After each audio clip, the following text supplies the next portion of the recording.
বাংলা ভাষা ও সাহিত্য একদিন বিশ্বজগতে আলো ছড়াবে। গুণীজনদের হাতে রাষ্ট্রীয় সর্বোচ্চ সম্মাননা ২১শে পদক তুলে দিয়ে প্রধানমন্ত্রী তারেক রহমান উচ্চারণ করলেন এই প্রত্যয়ের কথা।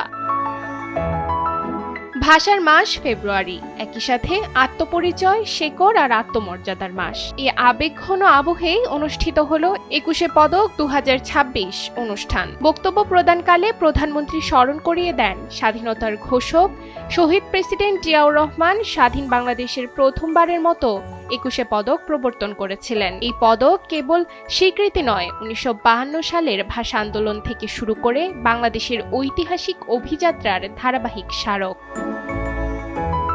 শিক্ষা, সাহিত্য, শিল্পকলা ও গবেষণায় যারা নিজেদের মেধা ও শ্রমে রাষ্ট্র ও সমাজকে সমৃদ্ধ করেছেন, তাদের কর্মগাথাই এই সম্মাননার মাধ্যমে জাতির সামনে উঠে আসে।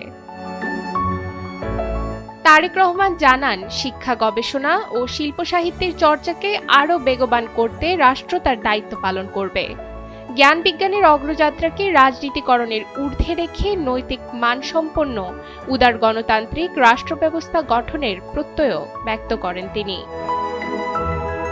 ডেস্ক রিপোর্ট, সময়ের আলো।